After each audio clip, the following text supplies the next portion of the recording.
സുഗമദേവി സീരിയലിൻ്റെ പുതിയൊരു എപ്പിസോഡിൻ്റെ promo review വിശേഷങ്ങളിലേക്ക് എല്ലാവർക്കും സ്വാഗതം. അങ്ങനെ നമ്മളുടെ നന്ദനും പ്രഭാവതിയും കൂടി ദേവികയാണെങ്കിൽ ആകെ സമ്മർദ്ദത്തിലാക്കുന്നുണ്ട്. ദേവിക കെ നായരോടും അതുപോലെ എല്ലാവരോടും പറഞ്ഞിരുന്നത് ഒരിക്കലും ആ പ്ലാന്റിന് അനുമതി കൊടുക്കില്ല എന്ന് തന്നെ. പാർട്ടിക്കാർക്കെല്ലാം ഈ പ്ലാന്റിന് അനുമതി കൊടുക്കണമെന്ന് അറിഞ്ഞെങ്കിലും ദേവികയുടെ ഒറ്റൊരാളുടെ നിർബന്ധം കൊണ്ടാണ് ആ പ്ലാന്റിന് സാങ്ഷൻ കൊടുക്കാതിരുന്നത്. ഈ സമയത്ത് സിദ്ധാർത്ഥനാണെങ്കിലും ദേവികയ്ക്ക് നല്ല സപ്പോർട്ടായിട്ട് തന്നെയാണ് നിന്ന്. പക്ഷേ ദേവിക ഒരിക്കലും പ്രതീക്ഷിക്കാത്തവരാണ് ആ പ്ലാന്റിന് അനുമതി കൊടുക്കണമെന്നും പറഞ്ഞ് ദേവികയെ നിർബന്ധിച്ചുകൊണ്ടിരിക്കുന്നത്. ദേവികയ്ക്ക് ആ സമയത്ത് എന്ത് ചെയ്യണമെന്ന് അറിയാതെ ദേവിക ഇങ്ങനെ സങ്കടപ്പെട്ടിരിക്കുമ്പം പ്രഭാവതി പറയുന്നുണ്ട്, മോളെ ഈ ഒരു പ്രാവശ്യത്തേക്കല്ലേ, ഇതിനു മുമ്പ് നന്ദൻ നിന്നെ ഒരു കാര്യത്തിനും ബുദ്ധിമുട്ടിച്ചിട്ടില്ലല്ലോ, അതുമാത്രമല്ല നിൻ്റെ ഒരു കാര്യത്തിലും ഇടപെട്ടിട്ടുമില്ല. ഇപ്പം നന്ദൻ അങ്ങനെ ആവശ്യപ്പെടുന്നുണ്ടെങ്കിൽ അതിന് തക്കതായ കാരണം കാണും മോളെ.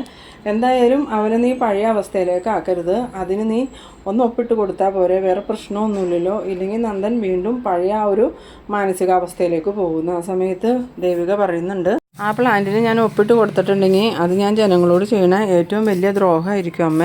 ഇതിനു മുമ്പ് അച്ഛൻ MLA ആയിരുന്ന സമയത്തും ആ പ്ലാന്റിൻ്റെ അനുമതിക്കായിട്ട് ആ കെ നായർ അച്ഛനെ സമീപിച്ചതാണ്. അച്ഛനന്ന് ആ പ്ലാന്റിൻ്റെ സാങ്ഷൻ കൊടുക്കാതിരുന്നതാണ്. ഇനിയിപ്പോൾ ഞാനായിട്ട് അതെങ്ങനെ കൊടുക്കുമേ? അത് മാത്രമല്ല ഇതിനു മുമ്പ് മന്ത്രി വരെയും എന്നെ നിർബന്ധിച്ചതാണ്, എന്നിട്ടും ഞാനതിന് ഒപ്പിട്ട് കൊടുക്കാണ്ടിരുന്നതാണ് അമ്മ.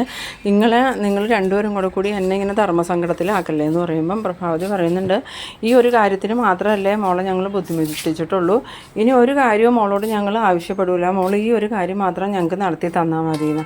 ആ സമയത്ത് ദേവിക്കാണെങ്കിൽ ഇങ്ങനെ ഞാനൊന്ന് ആലോചിക്കട്ടെ അമ്മയെന്ന് പറയുന്നു. ആ സമയം പ്രഭാവതി പറയുന്നുണ്ട്, ഇന്ന് നീ ചന്ദ്രമതിയോടും മുരളിയോടും പറഞ്ഞതുപോലെ സിദ്ധുവിനോട് ഈ വിവരം പറയാൻ നിൽക്കണ്ട. സിദ്ധു ഇത് അറിയോ വേണ്ട എന്ന് പറയുമ്പോൾ അമ്മേ അച്ഛനെ അറിഞ്ഞു കഴിയുമ്പോൾ അത് പ്രശ്നമാവില്ലേ എന്ന് ചോദിക്കുമ്പം അത് സിദ്ധു അറിയുമ്പോഴല്ലേ അപ്പം നമുക്ക് എന്താ വേണ്ടതെന്ന് അപ്പം നോക്കാം. ഇപ്പം തൽക്കാലം മോളിത് ആരോടും പറയാനൊന്നും നിൽക്കണ്ടെന്ന്. പിന്നീട് കാണിക്കുന്നത് നമ്മളുടെ കെവിനെയും നന്ദനെയാണ്. കെവിനാണെങ്കിൽ നന്ദനെ പരമാവധി പേടിപ്പിക്കാനുള്ള ശ്രമങ്ങളൊക്കെ നടത്തുന്നുണ്ട്.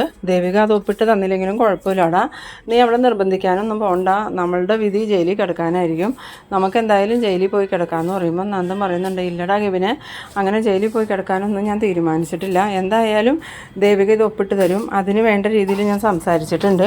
ഇനിയും അവളിത് ഒപ്പിട്ട് തന്നില്ലെങ്കിൽ എൻ്റെ സമനില തെറ്റുമെന്ന് നമുക്കറിയാം, അതുകൊണ്ട് അവൾ തട്ടിക്കളയൂലാണ്. ആ സമയത്ത് കെവിൻ പറയുന്നുണ്ട്, എന്നാലും ദേവിക അങ്ങനെ അഴിമതിക്കൊന്നും കൂട്ടി നിൽക്കാത്ത ആളല്ലേ, അതുകൊണ്ട് ഇത് പറഞ്ഞാൽ അവൾ അംഗീകരിക്കൂടാന്ന് ചോദിക്കുമ്പം അത് ശരിയാ ദേവിയെ, ഞാൻ മനഃപൂർവ്വം സമ്മർദ്ദത്തിലാക്കുക, എനിക്ക് ആ കാര്യത്തിൽ ഭയങ്കര വിഷമമുണ്ട്. പക്ഷേ നമ്മളുടെ മുന്നിൽ ഇതല്ലാതെ വേറെ മാർഗ്ഗമൊന്നുമില്ലല്ലോ, ബെല്ലയെ സഹായിച്ചില്ലെങ്കിൽ അത് നമുക്ക് തന്നെ ദോഷമാവില്ലടാ കെവിനെ.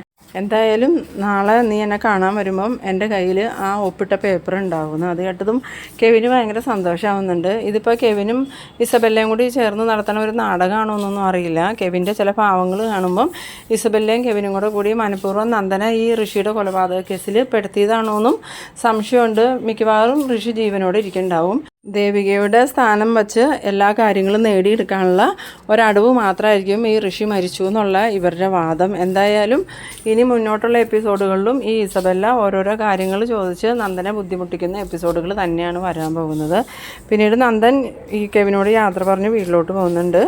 ഇതേസമയം നമ്മളുടെ ഇസബെല്ലയാണെങ്കിൽ കെ നായരെ വിളിച്ചിട്ട് പറയുന്നുണ്ട്, സാറേ നാളത്തോടു കൂടി സാറിൻ്റെ പ്ലാന്റ് ഓപ്പൺ ചെയ്യാനുള്ള സാങ്ഷൻ ദേവിക ഒപ്പിട്ട് തരും. ആ സമയത്ത് കെ നായർ ചോദിക്കുന്നുണ്ട്, നേരാണോ ബെല്ല എന്ന് ചോദിക്കുമ്പോൾ ഞാനല്ലേ പറയണത്, ഞാൻ പറഞ്ഞാൽ അത് തെറ്റൂല, എന്തായാലും നാളത്തെ ഒരു ദിവസം സാറ് സന്തോഷിക്കാനുള്ള ദിവസം, ഉറപ്പായിട്ടും ആ പേപ്പറുമായിട്ട് ഞാൻ സാറിനെ കാണാൻ വരുമെന്ന്. പിന്നീട് നമ്മളുടെ ദേവികയാണെങ്കിൽ രാവിലെ ഓഫീസിൽ പോകാനായിട്ട് ഇറങ്ങുന്ന സമയത്ത് നന്ദൻ പറയുന്നുണ്ട്, ദേവി ഞാൻ നിന്നോട് പറഞ്ഞ കാര്യം നിനക്ക് ഓർമ്മയുണ്ടല്ലോ, കുറച്ച് നേരം കഴിയുമ്പോൾ ഞാൻ ഓഫീസിലേക്ക് വരും, അപ്പോൾ നീ എനിക്ക് ആ പേപ്പർ സൈൻ ചെയ്ത് തരണം. ആ സമയത്ത് ദേവിക ചോദിക്കുന്നുണ്ട്, നന്ദു അത് വേണോ, അച്ഛനൊക്കെ അറിഞ്ഞാൽ അത് വലിയ പ്രശ്നമാവില്ലേ എന്ന് ചോദിക്കുമ്പോൾ ഒരു പ്രശ്നമില്ല, അച്ഛനെ അറിഞ്ഞാൽ എന്നെ വഴക്ക് പറയുമെന്ന് പറയുമ്പോൾ അതൊക്കെ ഞങ്ങൾ നോക്കിക്കോളാം, അല്ലെങ്കിൽ തന്നെ അതൊക്കെ അമ്മ കൈകാര്യം ചെയ്തോളും, അതൊന്നും ഓർത്ത് ദേവി ടെൻഷനാവണ്ടെന്ന് പറയണു. എന്നാൽ ശരി, ഇനി വേറൊരു കാര്യത്തിനും കൂടി എന്നെ ഇങ്ങനെ നിർബന്ധിക്കരുത്, ഈ ഒരു പ്രാവശ്യം മാത്രം ഞാനിങ്ങനെ ചെയ്യുള്ളൂ കേട്ടോ നന്ദു എന്ന് പറയുമ്പം ഇല്ല ദേവി, ഇനി ഒരിക്കൽ കൂടി ഞാൻ നിന്നെ ഇങ്ങനെ നിർബന്ധിക്കുകയൊന്നുമില്ല, ഈ ഒരു പ്രാവശ്യത്തേക്ക് മാത്രം നീ എനിക്ക് വേണ്ടി ഒന്ന് ഒപ്പിട്ട് തന്നാൽ മതി. അങ്ങനെ ദേവിക അത് സമ്മതിച്ചുകൊണ്ട് പോകുന്നുണ്ട്.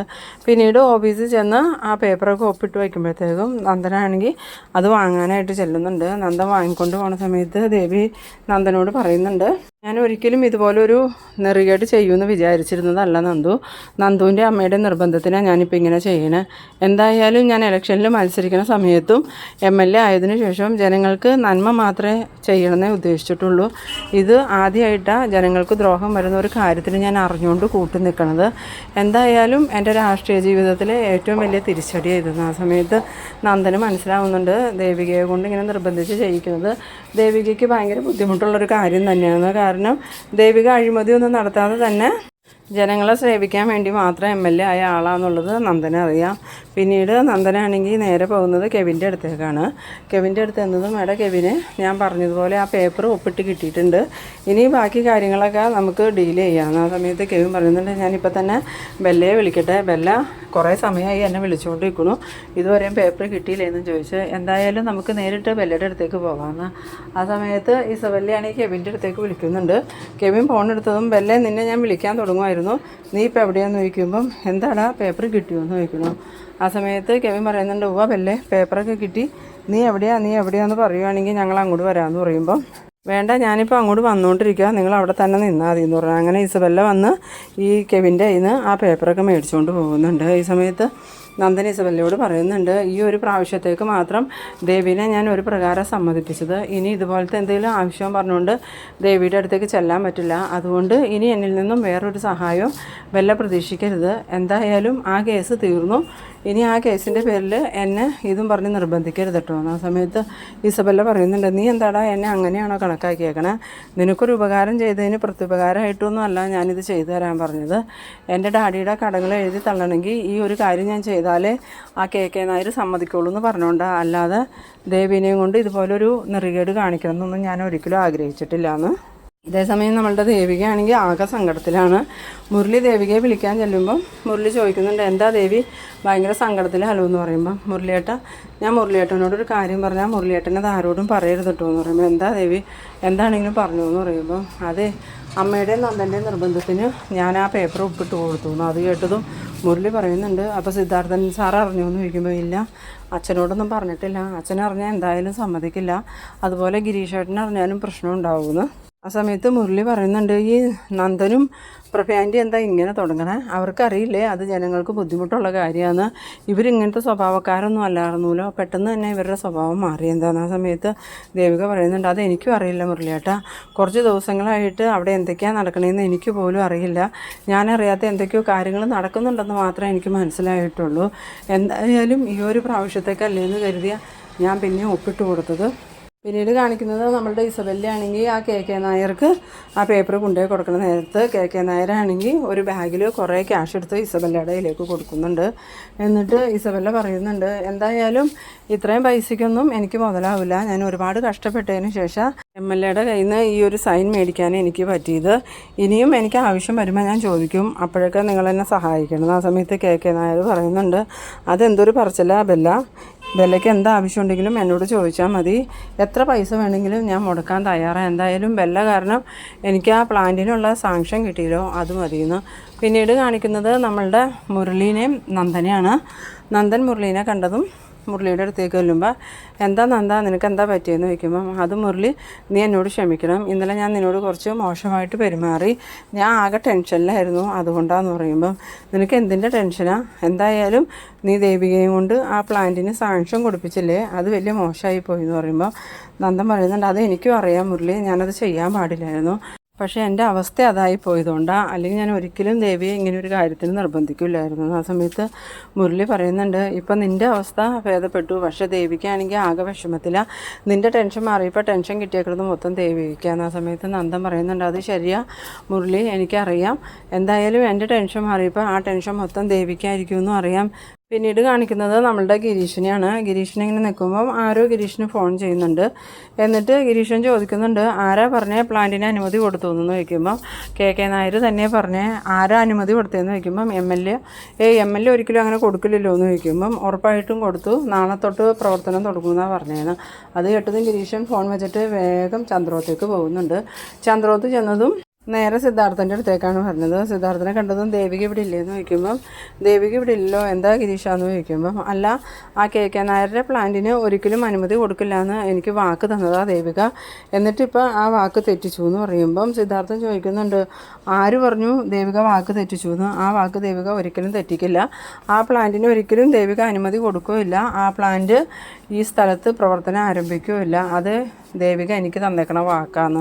ആ സമയത്ത് ഗിരീശൻ പറയുന്നുണ്ട്, അതാരാ പറഞ്ഞേ?